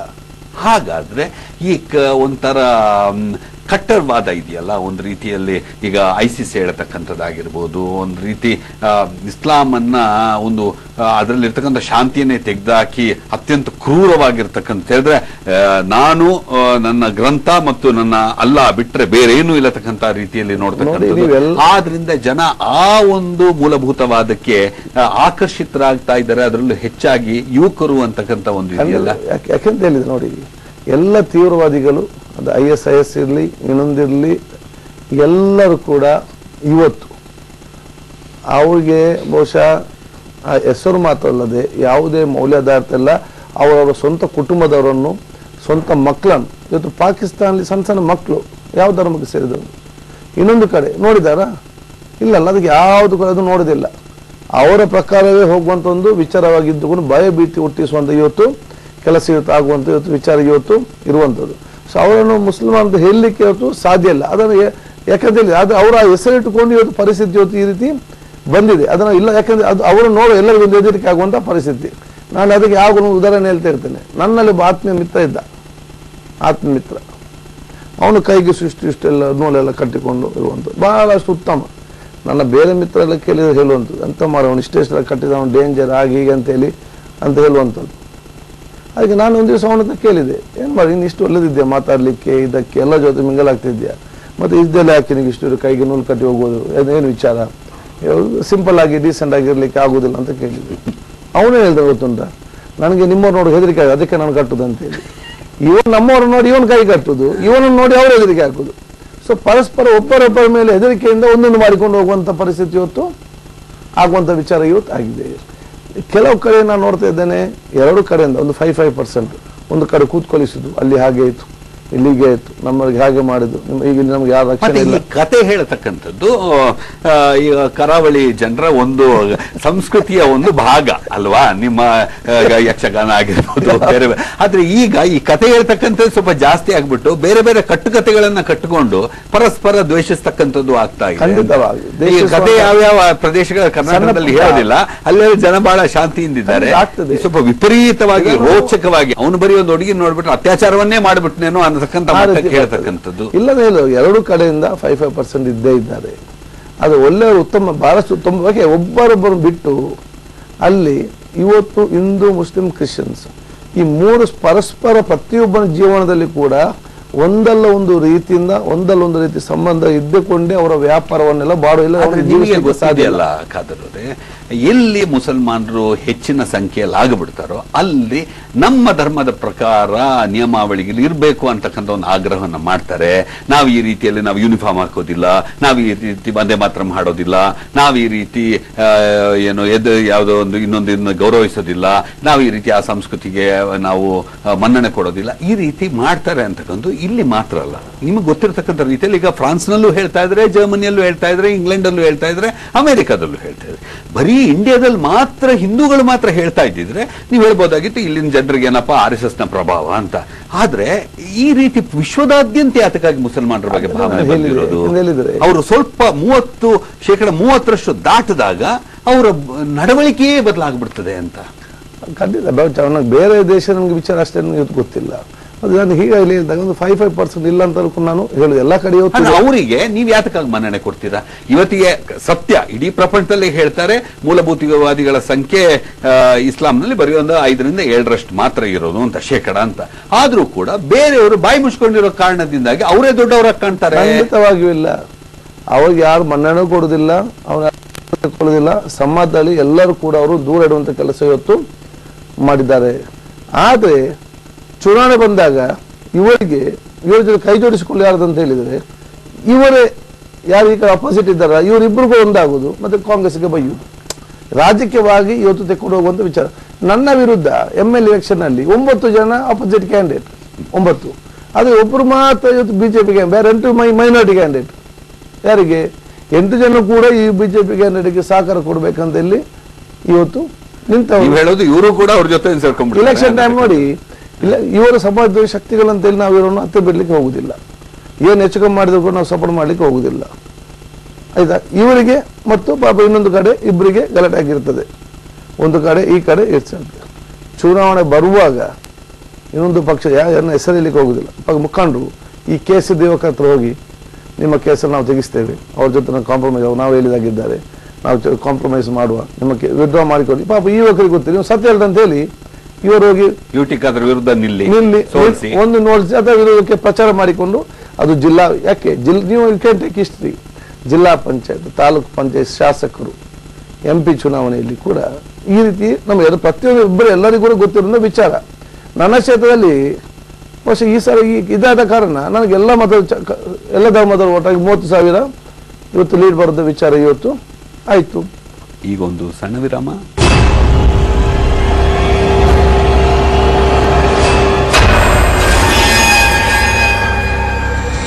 ಈಗ ಈ ISIS ವಿಚಾರವಾಗಿರ್ಬೋದು, ಬೇರೆ ಬೇರೆ ಆಗಿರ್ಬೋದು, ಅದೆಲ್ಲ ಭಾರತದಲ್ಲೇ ವಾಸಿಸಿರ್ತಕ್ಕಂಥ ಹುಡುಗರು ಮಾಡ್ತಿರ್ತಕ್ಕಂಥದ್ದು ಅಂತ. ಈಗ ನಿಮಗೇ ಗೊತ್ತಿದೆ, ಅನೇಕ ಮಂದಿ ಮುಸಲ್ಮಾನರೇ ಹೋಗಿ ಸೌದಿ ಅರೇಬಿಯಾದಲ್ಲಿ ಒಂದು 10 ವರ್ಷ ಇದ್ದು ಬಂದವರೇ ಭಾರತದ ಬಗ್ಗೆ ಏನ್ ಹೇಳ್ತಾರೆ ಅಂತಕ್ಕಂಥ ನಿಮಗೆ ಗೊತ್ತಿದೆ. ಭಾರತ ಪುಣ್ಯಭೂಮಿ ಅನ್ನೋ ರೀತಿಯಲ್ಲಿ ಮಾತಾಡ್ತಾರೆ. ಕೆಲವರು ಅಂತೂ ಇತ್ತೀಚೆಗೆ ಬೆಂಗಳೂರಿಂದ ಸೌದಿ ಅರೇಬಿಯಾಕ್ಕೆ ಹೋಗಿ ಇದ್ದು ಬಂದವರು ಬೆಂಗಳೂರು ಅಂತ ಜಾಗ ಪ್ರಪಂಚದಲ್ಲೇ ಇಲ್ಲ ಅಂತ ಹೇಳ್ತಾರೆ. ಕರೆಕ್ಟ್. ಆದ್ರೆ ಇಂಥದ್ದಿರ್ಬೇಕಿದ್ರೆ ಈ ಜನರಿಗೆ ಅಯ್ಯೋ ಸೌದಿ ಅರೇಬಿಯಾ ಅಂತ ಇರೋದೇನು ದೇವಭೂಮಿ, ಅಲ್ಲೇ ಎಲ್ಲ ಸುಖ ಇರೋದು, ಅಲ್ಲಿ ಹೋಗ್ಬಿಟ್ರೆ ಪಾವನರಾಗ್ಬಿಡ್ತೀವಿ, ಎಲ್ಲೋಗ ಸ್ವರ್ಗಕ್ಕೆ ನೇರವಾಗಿರ್ತಕ್ಕಂಥ ಬಾಗಿಲಿಟ್ಟಿದ್ದಾರೆ ಅಂತಕ್ಕಂಥ ಸುಳ್ಳು ಅಂತ ಹೇಳ್ಕೊಡ್ತಕ್ಕಂಥವ್ರೇ ಇಲ್ಲ ಅಂತ ಬಹಿರಂಗವಾಗಿ ಎಲ್ಲರೂ ಕೂಡ ಹೇಳ್ತಾರೆ. ಭಾರತ ದೇಶ ವಿಶ್ವದಲ್ಲಿ ಯಾವುದೇ ದೇಶ ಕೂಡ ಯಾರಿಗೂ ಕೂಡ ಸಿಕ್ಲಿಕ್ಕಿಲ್ಲ. ಒಂದು. ಎರಡನೇದು, ಇವತ್ತು ಸೌದಿಯಲ್ಲಿ ಇದ್ರು ಕೂಡ ಯಾರು ಸೌದಿಯಲ್ಲಿ ನಮ್ಮ ಪವಿತ್ರವಾದ ಮಕ್ಕ ಮತ್ತು ಮದೀನಾಕ್ಕೆ ಹೋಗ್ತಾರೆ, ಅಲ್ಲಿ ಏರ್ಪೋರ್ಟ್ನಲ್ಲೆಲ್ಲ ಇಂಡಿಯಾದಿಂದ ಬಂದ ತಕ್ಷಣ ಅವರಿಗೆ ಜಾಸ್ತಿ ಬಂದು ಹಿಂದಿಂದ ಬಂದು ಅವರನ್ನು ಪಾಕಿಸ್ತಾನದಲ್ಲಿ ಸ್ವಲ್ಪ ನಿಲ್ಲಿ ಡಬಲ್ ಟೆಸ್ಟ್ ಮಾಡ್ಬೇಕಂತ ಹೇಳಿ ಆ ಕಡೆ ಮತ್ತೆ ಅಲ್ಲಿ ಯಾವುದು ನೋಡುದಿಲ್ಲ. ಇಂಡಿಯಾದಲ್ಲಿ ಜಾಸ್ತಿ ಇವತ್ತು ಗೌರವ ಇದೆ. ಮಾತ್ರ ಒಂದು ಯಾವುದೇ ದೇಶಕ್ಕೆ ಹೋಗಿ ಭಾರತದ ದೇಶ ವಿಶ್ವದ ಯಾವುದೇ ದೇಶದಲ್ಲಿ ಸಿಕ್ಲಿಕ್ಕೆ ಸಾಧ್ಯ ಇಲ್ಲ. ಅದು ಇನ್ನೊಂದು ಕಾರಣ, ಅಲ್ಲಿನ ಒಂದು ಸಂಸ್ಕೃತಿ ಅನ್ನತಕ್ಕಂಥದ್ದು ಮುಸಲ್ಮಾನರು ಒಪ್ಕೋತಾರೆ. ಅಂದ್ರೆ ಬಹುಸಂಖ್ಯಾತ ಹಿಂದೂಗಳ ಮನೋಭಾವವು ಅದಕ್ಕೆ ಕಾರಣ ಅಂತ. ಯಾಕಂತ ಹೇಳಿದ್ರೆ ಇಲ್ಲಿ ಎಲ್ಲಾ ಜಾತಿ ಎಲ್ಲ ಒಂದು ಸಂಸ್ಕೃತಿ ಬೆಳೆದು ಬಂದು ನಿಂತ ವಿಚಾರ ಇವತ್ತಾಗಿ ಅದಕ್ಕೆ ಮುಸಲ್ಮಾನರು ಭಾಗಿಗಳಾಗಬೇಕು ಅನ್ನತಕ್ಕಂತ ಒಂದು ಮನೋಭಾವ ಇದೆಯಾ? ಖಂಡಿತವಾಗಿ. ನಾವು ಈ ಭಾರತೀಯ ಸಂಸ್ಕೃತಿಯ ಭಾಗ ಅನ್ನತಕ್ಕಂಥದ್ದು, ನಾವು ಇಸ್ಲಾಮಿಕ್ ಸಂಸ್ಕೃತಿ ಆಗಿರೋದ್ರಿಂದ ನಾವೇ ಬೇರೆ. ಖಂಡಿತ. It is only one my ಆಯ್ತು. ನೀವು ಎಲ್ಲ ಹೋಗುವ ಮೇ 1% ಅಂತದಿದ್ದಿದ್ರೆ 1% ಅದಕ್ಕಿಂತ ಜಾಸ್ತಿ ಖಂಡಿತವಾಗಿಯೂ ಇಲ್ಲ. ಈ 1% ಮತ್ತೆ ಹಾಕುವಂತ ಕೆಲಸ ಆಗ್ಬೇಕು. ಇಷ್ಟೊಂದು ದ್ವೇಷ, ಇಷ್ಟೊಂದು ಸಂಘರ್ಷ, ಇಷ್ಟೊಂದು ವಾಟ್ಸ್ಆ್ಯಪು ಫೇಸ್ಬುಕ್ಕಲ್ಲಿ ಮುಸಲ್ಮಾನರ ವಿಚಾರಗಳ ಬಗ್ಗೆ ಏನು ಪ್ರವಾಹ? ಯಾರದು ಯಾಕಂತ ಹೇಳಿದ್ರೆ ಎಲ್ಲ ಕೂಡ ಓಟ್ನ ಲೆಕ್ಕಾಚಾರ ಇಟ್ಟು ಮತ್ತು ಇನ್ನೊಂದು ಸಂಘಟನೆ ಮಾಡ್ತಾರೆ. ಅದಕ್ಕೆ ಇದರಿಂದ ಆ ಕಡೆ ಹಿಂದೂಗಳ ಪೈಕಿ ಹಿಂದುಳಿದವ್ರಿಗೂ ಏನು ಪ್ರಯೋಜನ ಆಗಿಲ್ಲ ಅಂತ. ಬಡವರಾಗಿರ್ತಕ್ಕಂಥ ಮುಸಲ್ಮಾನರು, ಬಡವರಾಗಿರ್ತಕ್ಕಂಥ ಹಿಂದೂಗಳು ಇವತ್ತು ಅದೇ ಸ್ಥಿತಿಯಲ್ಲಿದ್ದಾರೆ. ಬಡವರಾಗಿರ್ತಕ್ಕಂಥ ಅಥವಾ ಏನು ಶ್ರಮಿಕರಾಗಿರ್ತಕ್ಕಂಥ ಹಿಂದೂಗಳು, ಶ್ರಮಿಕರಾಗಿರ್ತಕ್ಕಂಥ ಮುಸಲ್ಮಾನರು ಅದೇ ಪರಿಸ್ಥಿತಿಯಲ್ಲಿ. ಅವರಿಗೆ ಈ ಎಲ್ಲ ಇದರಿಂದ ಯಾವ ವಿಚಾರ ಇವತ್ತಿಲ್ಲ. ಬಡವರಿಗೆ ಮತ್ತು ಜನಸಾಮಾನ್ಯರಿಗೆ ಅವರ ದುಡಿಮೆ, ಬದುಕು ಮತ್ತು ಅವರೇ ಇದಕ್ಕೆ ಈಗ ಒಂದು ಗೋಹತ್ಯೆ ವಿಚಾರದಲ್ಲಿ ಅವರೇ ಹೊಡಿಲಿಕ್ಕೆ ಈಗ ಸಿದ್ಧರಾಗಿರ್ತಾರೆ. ಯಾರು ಕೂಡ ಸ್ಥಿತಿವಂತರಾಗಿರ್ತಕ್ಕಂಥ ನಿಮ್ ಕಡೆ ಮುಸಲ್ಮಾನರೇ ಆಗಿರ್ಲಿ ಹಿಂದೂಗಳೇ ಆಗಿರ್ಲಿ ಹೊಡೆದಾಟಕ್ಕೆ ಬರೋದಿಲ್ಲ. ಪಾಪದವರೇ ಇದಕ್ಕೆ ಅವರೇ ಸಾಯೋದು. ಅವರನ್ನು ಯಾಕಂತ ಹೇಳಿದ್ರೆ ಈ ಅಫೀಮ್ ಮತ್ತೆ ಡ್ರಗ್ಸ್ಗೆಲ್ಲ ಸಣ್ಣ ಸಣ್ಣ ಯುವಕರನ್ನೇ ಇವತ್ತು ಹಿಡ್ಕೊಂಡು ಯಾಕೆ ಅವ್ರು ಪರ್ಮನೆಂಟ್ ಗಿರಾಕಿ ಆಗಿ ಬಿಡ್ತಾನೆ. ಇಂಥದ್ದಕ್ಕೆ ಕೂಡ ಇಂಥ ಜನಸಾಮಾನ್ಯ ಮಕ್ಕಳನ್ನೇ ಮತ್ತು ಯುವಕರನ್ನೇ ಇವತ್ತು ಸಂಘಟಿಸುವಂತ ಕೆಲಸ ಕೂಡ ಆಗ್ತದೆ. ದೊಡ್ಡ ಜನರು ಕೂಡ ಇದು ಕೈಗೆ ಬಲೆಗೆ ಸಿಕ್ಕುವಂತ ಪರಿಸ್ಥಿತಿಯಲ್ಲಿ ಇಲ್ಲ. ಅದು ಜನಸಾಮಾನ್ಯತ್ತು ಬಡವರು ಇವತ್ತು ನಾವು ಅರ್ಥ ಮಾಡಿಕೊಂಡು ಹೋಗೋದ ವಿಚಾರ ಇವತ್ತು ಮಾಡಬೇಕು. ಯಾಕೆ ನಾನು ಇದೆಲ್ಲ ಬಹುಶಃ ರಾಜಕೀಯವಾಗಿ ಆಗ್ತದೆ ಚುನಾವಣೆ ಬರೋ ಮುಂಚೆನೆಲ್ಲ ಭಾಷಣ ಮಾಡಿ ಒಂದು ಕಡೆಯಿಂದ ಮಾಡ್ತಾರೆ ಅಲ್ವಾ. ಆದ ನಂತರ ನಮ್ಮ ದೇಶದ ಪ್ರಧಾನಮಂತ್ರಿ ಹೇಳಿದರು, ಇಸ್ಲಾಂ ಒಂದು ಶಾಂತಿಯ ಸಂದೇಶದ ಒಂದು ಧರ್ಮ. ಇಲ್ಲಿರುವಂತ ನೈಜ ಮುಸಲ್ಮಾನರು ಜೀವಾದು ಕೊಟ್ಟರು ಅವ್ರ ದೇಶಕ್ಕೆ ದ್ರೋಹ ಮಾಡುದಿಲ್ಲ ಅಂತೇಳಿ ಅವರು ಮಧ್ಯ ಏಷ್ಯಾಕ್ಕೆ ಹೋಗ್ಬಿಟ್ಟಂತೂ ಇಸ್ಲಾಮಿನ ಎಷ್ಟೊಂದು ಕೊಡುಗೆಗಳು ಅಂತಕ್ಕಂಥ ವಿಚಾರವನ್ನು ಹೇಳಿದ್ರು. ಅನೇಕ ಜನರಿಗೆ ಆಶ್ಚರ್ಯ ಆಯ್ತು, ಕೊಂಡಾಡ್ತಿದ್ದಾರಲ್ಲ ಅಂತ. ಸೊ ಬೇರೆ ಬೇರೆ ರಾಜ್ಯಕ್ಕೆ ಸಂಬಂಧಪಟ್ಟ ಬೇರೆ ಬೇರೆ ಬರುವಂತ ವಿಚಾರ ಇವತ್ತು ಮಾಡುವಂಥದ್ದು. ನಾವು ಕೇಳಿದಿಷ್ಟೇ, ಜೊತೆಯಾಗಿ ಎರಡೂ ಕಡೆಯಿಂದ ನಾವು ಜೊತೆಯಾಗಿ ಇವತ್ತು ಮಟ್ಟವನ್ನು ಹಾಕುವಂತ ವಿಚಾರ ಆಗ್ಬೇಕು. ಮತ್ತು ಒಂದು ಕಡೆಯಿಂದ ಈ ದೇಶದಲ್ಲೆಲ್ಲ ಆಗುವ ಎಲ್ಲಾ ಸಮಸ್ಯೆಗೆ ಅಲ್ಪಸಂಖ್ಯಾತರೇ ಎಂಬ ಕಾರಣ ಬಿಂಬಿಸುವಂಥದ್ದು ತಪ್ಪು ಹೋಗುವಂತ ವಿಚಾರ ಇವತ್ತು ಮಾಡಬೇಕು. ಆದ್ರೆ ಈಗ ಅಲ್ಪಸಂಖ್ಯಾತರು, ದಲಿತರು ಒಟ್ಟಾಗತಕ್ಕಂತ ಒಂದು ಪರಿಸ್ಥಿತಿ ಎದುರಾಗ್ತಾ ಇದೆ ಅಲ್ಲ. ಯಾಕೆಂದ್ರೆ ಅದು ಗೋಹತ್ಯೆಯ ವಿಚಾರವೇ ಮುಂದಾಕೊಂಡು ಅದು ರಾಜಕೀಯವಾಗಿ ಸಾಮಾಜಿಕವಾಗಿ ಬಹಳಷ್ಟು ಬದಲಾವಣೆ ಬರ್ತಕ್ಕಂತಿದೆ ಅಂತ ಹೇಳ್ತಾ ಇದ್ದಾರೆ. ಆದ್ರೆ ನಿಮ್ಮ ನಿಲುವು ಏನು ಈ ಗೋಹತ್ಯೆಯ ಬಗ್ಗೆ? ಕಾನೂನುಬದ್ಧವಾಗಿ ದೇಶ ಏನಿದೆ ಅದಕ್ಕೆ ಅವಕಾಶ ಮಾಡುವ ವಿಚಾರ ಇವತ್ತು ಮಾಡಬೇಕು. ಯಾರು ಕೂಡ ಇವತ್ತು ಕಾನೂನು ವಿರುದ್ಧವಾಗಿ ಅದಕ್ಕೆ ಯಾರು ಕೂಡ ಬೆಂಬಲ ಕೊಡಲಿಕ್ಕೆ ಹೋಗುವುದಿಲ್ಲ. ಕಾನೂನು ಬದ್ಧ ಯಾಕೆಂತ ಹೇಳಿದ್ರೆ ಇಡೀ ದೇಶದಲ್ಲಿ ಗೋರಕ್ಷಣೆಗೆ ಸಂಬಂಧಪಟ್ಟಂತೆ ಕಾಯ್ದೆ ತಂದಿದ್ರೆ ಶ್ರೀಮತಿ ಇಂದಿರಾ ಗಾಂಧೀಜಿ ತಂದಂತ ಕಾಯ್ದೆ ಇವತ್ತು ಕೂಡ ಚಾಲ್ತಿಯಲ್ಲಿದೆ. ಇದು ಅವತ್ತು ಗೋರಕ್ಷಾ ಸಮಿತಿ ಅಂತ ಹೇಳಿ ಇಂದಿರಾ ಗಾಂಧಿ ಅವರಿದ್ದಾಗ ಪಾರ್ಲಿಮೆಂಟ್ಗೆ ಗೋವನ್ನು ನುಗ್ಗಿಸುವಂತ ಜವಾಹರ್ಲಾಲ್ ನೆಹರು ವಿರುದ್ಧ ಪರಿಸ್ಥಿತಿ ಆಯಿತು. ಇವತ್ತು ಅಲಹಾಬಾದಿನಲ್ಲಿ ಜವಾಹರ್ಲಾಲ್ ನೆಹರು ವಿರುದ್ಧ ಗೋರಕ್ಷಾ ಪಾರ್ಟಿಯೇ ನಿಲ್ಲುವಂತ ಅವತ್ತಾಯಿತು. ಈ ಎಲ್ಲ ಸಮಸ್ಯೆಗೆ ದೇಶದಲ್ಲಿ ಅವತ್ತು ಬರುವಂತಹ ಸಮಸ್ಯೆ ಒಂದು ಪರಿಹಾರ ಕಾಣಬೇಕು ಉದ್ದೇಶದಿಂದ ಶ್ರೀಮತಿ ಇಂದಿರಾ ಗಾಂಧಿ ಅವರು ಈ ಒಂದು ಆಕ್ಟ್ ಅನ್ನು ಅವತ್ತು ತಂದಿದ್ದು ಇವತ್ತು ಕೊಡುವಂತ ಇದೆ. ಕಾನೂನು ಏನಿದೆ ಅದರ ಪ್ರಕಾರ ಇವತ್ತು ನಡೀಲಿಕ್ಕೆ ಎಲ್ಲರೂ ಕೂಡ ಅವಕಾಶ ಮಾಡಿ. ಕಾನೂನು ಇಲ್ವಾ? ಗೋವೇ ಹಿಂದೂ ಮತ್ತು ಮುಸಲ್ಮಾನರ ಮಧ್ಯೆ ಅತ್ಯಂತ ದೊಡ್ಡ ಒಂದು ಏನು ಗೋಡೆಯಾಗಿ ಪರಿಣಮಿಸ್ಬಿಟ್ರೆ ಅಥವಾ ರಾಜಕೀಯವಾಗಿ ಪರಿಗಣಿಸುವ ಒಂದು ವ್ಯವಸ್ಥೆ ಇವತ್ತು ಮಾಡಿದ್ದಾರೆ. ರಾಜ್ಯಕ್ಕೆ ಬೇಕಾಗಿದ್ದ ಒಂದು ಚುನಾವಣೆ ಹಾಲನ್ನ ನೀವು ಕುಡಿತೀರಲ್ಲ, ಖಂಡಿತವಾಗಿ ಗೋವನ್ನ ನೀವು ಏನೋ ಪ್ರೀತಿಸ್ತೀರಲ್ಲ, ಅದೊಂದು ಗೋ ಹತ್ಯೆ ವಿಚಾರ ಬಂದಾಗ ಮಾತ್ರ ಈಗ ನಾನೇ ಕಣ್ಣಾರೆ ಕಂಡಿರ್ತಕ್ಕಂಥದ್ದು. ಅದು ಎಲ್ಲರೂ ಮಾಡ್ತಾರೆ ಅಂತಲ್ಲ ಅಂತ.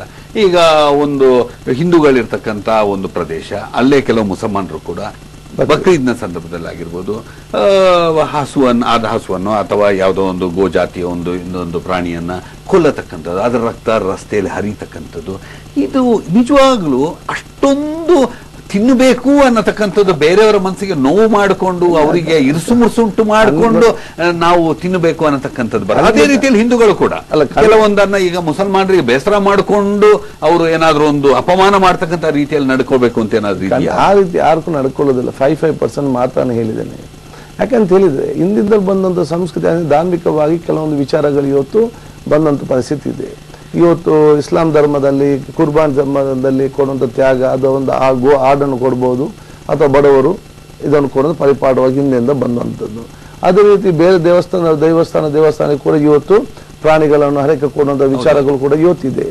ಇವತ್ತು ನಮ್ಮ ನಾರ್ತ್ ಕರ್ನಾಟಕದೆಲ್ಲ ಗೋಸಂತೆ ಅಂತ ಮಾಡ್ತಾರೆ. ಆದರೆ ಈ ಗೋಸಂತೆಯನ್ನು ಯಾಕೆ ಮಾಡಬೇಕು?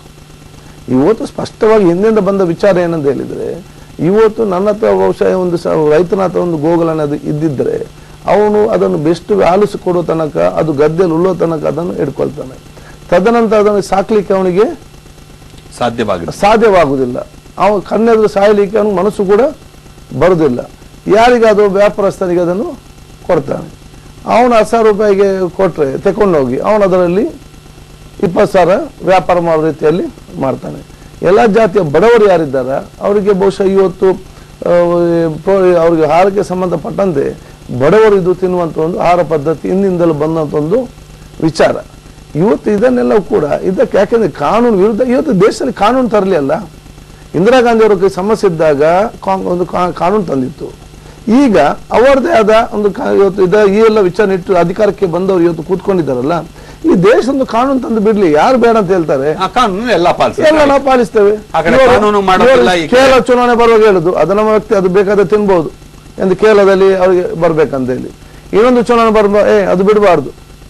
ಇವರ ರಾಜ್ಯ ಅಧ್ಯಕ್ಷ ಒಬ್ಬನು ಹೇಳುದು, ಇವರ ಮಂತ್ರಿಗಳು ಇನ್ನೊಂದು ಹೇಳುದು, ಇವರು ಬೇರೆ ಇನ್ನೊಂದು ರಾಜ್ಯ ಮುಖ್ಯಮಂತ್ರಿ ಇನ್ನೊಂದು ಹೇಳುದು, ಕೇರಳ ಮುಖಂಡ ಅಥವಾ ಬೇರೆ ಹೇಳುವಂತ ಒಂದು ವಿಚಾರ. ಈ ರೀತಿ ಗೊಂದಲ ಸೃಷ್ಟಿಸುವಂತ ಇವತ್ತು ಯಾಕೆ ಅಂತ ಹೇಳಿ ಸ್ಪಷ್ಟತೆ ಬರ್ತದೆ.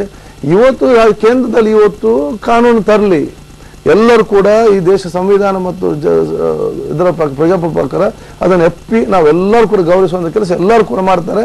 ಎಲ್ಲರೂ ಕೂಡ ಮಾಡಬೇಕು. ಯಾರು ಮಾಡಲಿಲ್ಲ ಆಗ ಕಾನೂನು ಪ್ರಕಾರ ತಗೊಳ್ಳುವಂಥ ಕೆಲಸ ಇವತ್ತು ಮಾಡಲಿ. ಸೊ ಈ ರೀತಿ ಏನಾದ್ರು ಇನ್ನೂ ಕೂಡ ಸಂಶಯ ಆಗ್ಬೇಕಂತ ಹೇಳಿದ್ರೆ ನನ್ನ ಕೋರಿಕೆ ಕೂಡ ಇಷ್ಟೇ, ಕೇಂದ್ರದಲ್ಲಿ ಇದಕ್ಕೆ ಇಡೀ MBBS ದೇಶದಲ್ಲಿ ನೀಟ್ ತಂದಿದ್ದಾರಲ್ಲ, ಅದೇ ರೀತಿ ಅರ್ಜೆಂಟ್ ಆಗಿ ವಿದ್ಯಾರ್ಥಿಗಳು ಪಾಪ ಯಾವುದು ಕೂಡ ತಯಾರಾಗಲಿಲ್ಲ. 1 ತಿಂಗಳ ಮುಂಚೆ ಕಾನೂನು ತರಲಿಕ್ಕೆ ಆಗ್ತದೆ. ಇದಕ್ಕೆ 1 ವಾರದಲ್ಲಿ ಕಾನೂನು ತರಲಿಕ್ಕೆ ಆಗುದಿಲ್ಲ. ಯಾರು ಬೇಡ ಅಂತ ಹೇಳ್ತಾರೆ? ಯಾಕಂದ್ರೆ ಹಸುಗೆ ಸಂಬಂಧ ಎಲ್ಲರಿಗೂ ಕೂಡ ಗೌರವ ಇದೆ. ನನ್ನ ಮನೆ ನನಗೆ ಈಗಲೂ ಕೂಡ ನೆನಪಿದೆ. ನಮ್ಮ ಮನೆಯಲ್ಲಿದ್ದಾಗ ಏನಾದರೂ ಜೋರು ವಿಪರೀತ ಮಳೆ ಮತ್ತು ಸಿಡಿಲು ಬರಿತಾ ಇದ್ರೆ ಫಸ್ಟಿಗೆ ನನ್ನ ತಾಯಿ ಏನ್ ಮಾಡ್ತಿದ್ರು ಅಂತ ಹೇಳಿದ್ರೆ, ಮನೆಯಲ್ಲಿದ್ದ ಕತ್ತಿಯನ್ನು ತೆಗೆದ್ರು ಆ ಹಟ್ಟಿಗೆ ಬಿಸಾಡ್ತಿದ್ರು. ಯಾಕೆ? ಸಿಡಿಲು ನಮ್ಗೆ ಮನೆಗೆ ಬರೋದು ಚಿಂತೆ ಇಲ್ಲ, ಅಲ್ಲಿಗೆ ಬಡಿಬಾರ್ದು, ಅದಕ್ಕೆ ಕತ್ತಿಗೆ ಒಂದು ಬಡಿಲಿಸಿ ಅದು ನಮ್ಮ ಹಸುಗೆ ಕೊಟ್ಟಿಗೆ ಆಗಬಾರ್ದು ಅಂತ ಹೇಳಿ. ಸಂಜೆ ನಾನು ತೋಟಕ್ಕೆ ನಮ್ಮ ಊರಿಗೆ ಹೋದಾಗ 4-5 ಗಂಟೆ ತನಕ ಹಸುವನ್ನು ರಿಪೀಟನ್ನು ಬರದಿದ್ರೆ ನಮ್ಮನ್ನು ಎಲ್ಲಿದ್ದಂತ ಹೋಗಿ ಹುಡ್ಕೊಂಡು ಬರ್ಲಿಕ್ಕೆ ಕಳಿಸಿತ್ತು. ನಮ್ಮ ಅಣ್ಣ ತಮ್ಮ ಮಧ್ಯಾಹ್ನ ಕಾಂಪಿಟೇಷನ್ ಅಂತ ಹೇಳಿದ್ರೆ ಮಧ್ಯಾಹ್ನ 3 ಗಂಟೆ ಆಗುವಾಗ ಈ ತೆಲಿಗಂಜಿರಿದ ಹುಂಡಿ ಇರ್ತದೆ, ಫುಡ್, ಇದನ್ನ ಹಾಕಿ ಯಾವ ಹಸುಗೆ ಒಬ್ಬೊಬ್ಬರದ್ದು ಕಲರದೊಂದು ಹಸು ಇರ್ತದೆ ನಮ್ಮ ಇದರಲ್ಲಿ, ಅದನ್ನು ಯಾರಿಗೆ ತಿನ್ನಿಸುವಂತ ಒಂದು ವಿಚಾರ ಇತ್ತು. ಅಷ್ಟು ಪ್ರೀತಿಯಿಂದ ವಿಚಾರ ಇರುವಂತ ಒಂದು ಸಂದರ್ಭ ಇದೆ. ಸೊ ಈಗ ಕೂಡ ಕಾನೂನು ವಿರುದ್ಧವಾಗಿ ನಾವು ಯಾರು ಕೂಡ ಬೆಂಬಲ ಕೊಡ್ಲಿಕ್ಕೆ ಹೋಗುದಿಲ್ಲ. ಅಂತವರನ್ನು ಶಿಕ್ಷಿಸಬೇಕಂದ್ರೆ ನಾವು ಹೇಳುವಂಥದ್ದು. ಈಗ ನಿಮಗೆ ಇಂಥ ಪರಿಸ್ಥಿತಿಯಲ್ಲಿ ಈ ವಿಶ್ವಾಸವನ್ನ ಬೆಳೆಸಿ ಸಾಮರಸ್ಯವನ್ನು ತರಲಿಕ್ಕೆ ಸಾಧ್ಯವಾಗ್ತದೆ ಅಂತ ಅನ್ನಿಸ್ತಾ ಇದೆಯಾ? ಖಂಡಿತವಾಗಿ ಆಗ್ತದೆ. ಒಬ್ಬರು ಒಂದೆಜ್ಜೆ ಇಟ್ಟರೆ ಇನ್ನೊಬ್ಬರು 10 ಹೆಜ್ಜೆ ಇರ್ತಾರೆ ಅನ್ನೋ ವಿಶ್ವಾಸ ಪ್ರತಿಯೊಬ್ಬರು ಕೂಡ ಇಟ್ಕೊಳ್ಬೇಕು. ನಾವು ಒಬ್ಬರೊಬ್ಬರ ಮೇಲೆ ಅವಿಶ್ವಾಸನ ಬಿಟ್ಟು ನಾನು ವಿಶ್ವಾಸ ತೋರಿಸಬೇಕು. ನನಗೆ ವಿಶ್ವಾಸ ಇದೆ, ಒಬ್ಬರು ನಾವು 1 ಹೆಜ್ಜೆ ಮುಂದೆ ಇನ್ನೊಬ್ಬರು ನಮ್ಮ ಜೊತೆ 10 ಹೆಜ್ಜೆ ಮುಂದೆ ಬರ್ತಾರೆ. ಈ ಒಂದು ಸಣ್ಣ ಪುಟ್ಟ ವಿಚಾರಗಳು ಏನಿದೆಯಾ ದೇಶದ ಒಂದು ಕಾನೂನು ತರಲಿ, ಆ ಕಾನೂನು ಎಲ್ಲರೂ ಕೂಡ ಪಾಲಿಸುವಂತ ವಿಚಾರ ನಾವು ಇವತ್ತು ಮಾಡುವ. ಇಲ್ಲದಿದೆ ಒಂದು ಕಾನೂನು ಈ ರೀತಿ ಇದೆ, 14 ವರ್ಷ ಕೆಲವೊಂದು ಕಾನೂನು ನೀವು ಯಾರು ಫೋರ್ಸ್ ಮಾಡ್ಲಿಕ್ಕೆ ಆ ವಿಚಾರ. ಈ ಕೆಲವೊಂದು ಕಡೆ ಮಸೀದಿಯಲ್ಲಿ ಮೈಕ್ ಇಟ್ರೆ ಬಿಡುದಿಲ್ಲ ಅಂತ ಒತ್ತಾಯ, ಕೆಲವು ಕಡೆ ಮಸೀದಿಯಿಂದ ಸ್ವಲ್ಪ ಈ ಕಡೆ ಬಾರ್ ಬಂದ್ರೆ ಬಿಡುದಿಲ್ಲ ಅಂತ ಒಬ್ಬೊಬ್ಬರದ್ದು ಒಂದೊಂದು ಕಾನೂನು ಇಲ್ಲಿ ಸೃಷ್ಟಿ ಆಗುದು. Might cannot be right is right ಆಗ್ಬೇಕಲ್ಲ.